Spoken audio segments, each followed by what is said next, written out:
Okay guys, you're getting close now. So you've got the software installed, everything's licensed, you've got the drivers installed for the QuarterHorse chip. So really you're at the point now where you need to install a QuarterHorse onto your stock computer. So this video is talking about just a couple basic things you need to do there. So first step is obviously you need to get the computer out of the car. Just in case you're curious, I would recommend disconnecting the battery cable on the car, make sure the keys are not in the ignition. And then pull the computer out, and that's just going to be done with a 10 mil, and the computer's down on the kick panel. So I've got a stock computer here for visual aid, and the bolt that we're talking about is right here. So this is a 10 mil. You'll pull that off, and then you can pull the computer out of the car. Now there's also right here, and on the back side, computers that haven't been messed with before, they're going to have a kind of a black plastic or black rubber piece that goes on top, whatever it's made of. I think it's plastic. And it has these 4 little tabs that kind of lock in. And so you'll need to make sure that you have those things kind of pulled up as you're working out that 10 mil screw, or else you're going to get kind of caught there and it's not going to come out all the way. So just be aware that you need to kind of lift those up and then it'll come right out. Okay. So now that you get the computer out of the car, the next thing to do is to take this apart. And your goal is to get the circuit board off of this completely. So what you need to do is you need to get out your Torx bits, and you're going to start with these 4 up top, and then there's 2 on the front right here. 2 smaller ones. It's 2 different sizes you need to get this done. Once you take those 6 off, this piece comes completely off, and you're down to here. Now, before you proceed, one thing you might want to take a look at here is your capacitors, because often on these, the capacitors don't have an infinite shelf life, even if they're just stored in a controlled environment and they're not even being used. And obviously, being in a car that sees, who knows what temperatures and everything else, capacitors go bad after time. So what you want to look at is on the board, there's 3 main capacitors that are usually the problem on these. So in this case, they're black. They're these longer barrel shape. There's one here on the side, and there's going to be one up here. On a lot of computers, you'll see these are blue. And what you're looking for is evidence that either the pins where they make their connection into the circuit board are either broken. So you basically have just the 2 pins on each of those. So if that's broken and you're not getting good connectivity, obviously that's not going to work for you. And if they're not broken, and this is kind of more common, is you're looking for evidence that the capacitors are leaking. And if that fluid starts to come out of the capacitors, it'll drip down on the board, and you'll usually see a bunch of like yellow, brown crust, orange crust. And that's evidence that you have a bad leak and the capacitors need to be replaced. If you go that far, and you're going to try to tackle it yourself, or if you want to send it off, whatever, there's a few people that do that. But if you're going to tackle it yourself, be aware that 2 of these capacitors are the same, 1 of them is different. And I'll post some information down in the description here that talks about that a little bit more specifically, which capacitors you need. This is also something I'll make sure I sell on the website as a kit when we go live with that. But you need to replace those capacitors if you see any issues. And the other thing I want to make a note of is, like in this case, when you look at this is a black capacitor, but on one side you can see that there's a silver stripe. And it's this side right here, and you'll notice that on all 3 of these. That stripe has to be aiming in that direction. If you have this flipped and it aims the other direction, that's not going to work. These things are polarized. It does matter. So you need to check out your caps, make sure that's good, and if that's good, then you're ready to proceed. Now the next thing you want to do is you got to get the circuit board off of the rest of the case, and you do that through the 3 Torx head bolts here, 1 in the middle, and there's 2 down here towards the bottom. And then when you flip the case around, don't forget there's 4 more on the back that you'll need to pull these off. Once you have all of those, the board will just come right off, and really you can just grab it from right here. You're not going to hurt anything. Pull that off, and you've got full access to the board.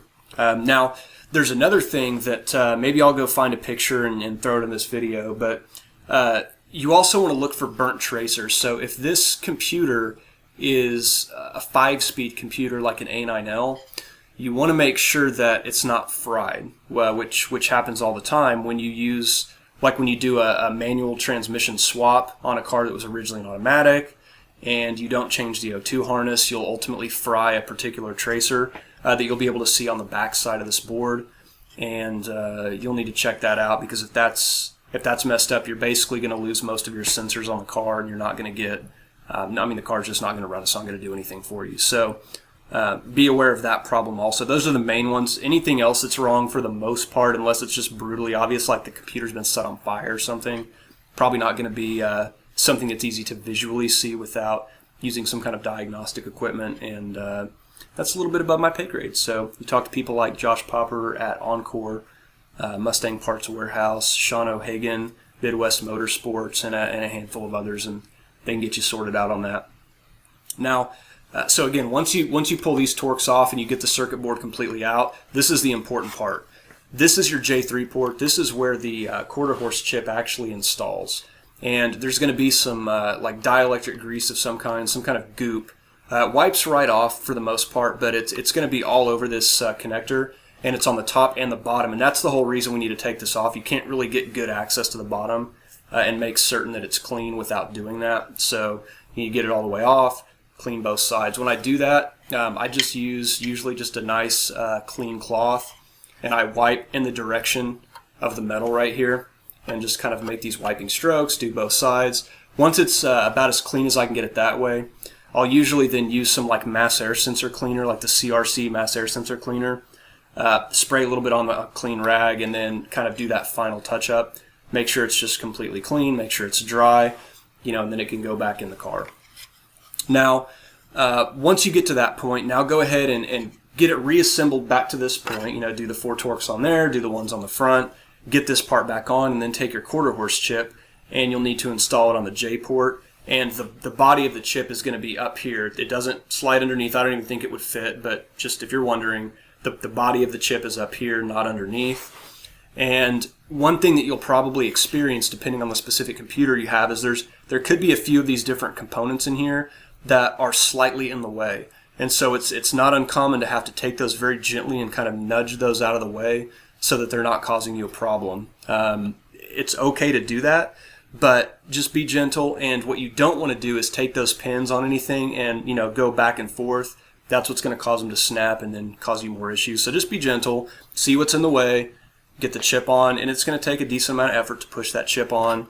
And then your QuarterHorse chip's installed. Now, before you put the top part of the case back on, this guy here, you're going to have to enlarge this portion, because the QuarterHorse chip is now consuming space that wasn't being consumed previously.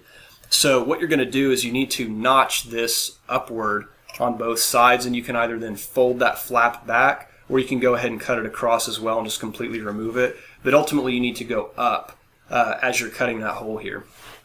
And often I'll probably go ahead and take it to the side a little bit as well, just to give myself a nice amount of room. And you have to remember, this has to be able to accommodate both the QuarterHorse chip and the mini USB cable that's going to be plugged into that and stay plugged into it pretty much all the time. So just do that, test fit it, see exactly how much you need to zip off. But I usually take this probably all the way to about a 1/4 inch from this top surface right here, and that should be plenty of room for you to get that to fit without crunching on the electronics. So get that stuff done. Use a Dremel, tin snips, whatever you want to use. Make sure there's no excess metal chunks. Clean it up real well, and then you're ready to go ahead and put this back on. Get this stuff assembled again. Something about like that. Put the Torx head bolts back on, and you're ready to put it back in the car. Now, probably if the first time you're doing this, I would recommend not putting these 4 back on and leaving this top part of the case off for now, so that you can basically just put the computer back in the car and just set it in the floorboard there on the passenger side. Get your 10 mil, reconnect that piece, and then ultimately you need to get to the point where you can start up the car and make sure that everything's okay. Because if you're going to have to pull it back out, it's just 6 more screws you got to take out. It's annoying. So I would check that out first, and then once you're confident everything's working the way you expect, put it back together for real. Carefully cover up that final port here, the opening, with some electrical tape and maybe some foam, like you would see from the foam protection that goes over roll cage tubing, something like that, or like those swimming noodle things that people buy. Whatever those are called. But you can slice that and kind of wrap the foam around, duct tape it on. You've got a nice cushion there in case anything goes weird. So I definitely recommend you do that. Now, one other thing I'll mention is that if you attempt to install a QuarterHorse chip on the computer and then go turn the key, what's going to happen? Well, what you're probably going to notice is that the fuel pump primes and it won't stop priming. And that's normal when you have a chip on the car, but the chip doesn't have a tune loaded on it, or it has a tune that's somehow corrupted. That's what you're going to notice. And then if you try to start it, it's not going to start either. So you can't, put the chip on the car and assume that it's still going to just run off the stock computer like it normally would. It's not going to. So you definitely need to make sure that that's taken care of. Okay, so once you get all that stuff done, you're really ready to load up your first tune, and then go for your first start. So the next video is going to talk about how to build your first tune, just without getting into the specifics of the tuning process, and how to get that loaded onto your QuarterHorse chip. Then you should be in a good state to try to go through your first fire. So hope this was useful, and as always, good luck, Godspeed.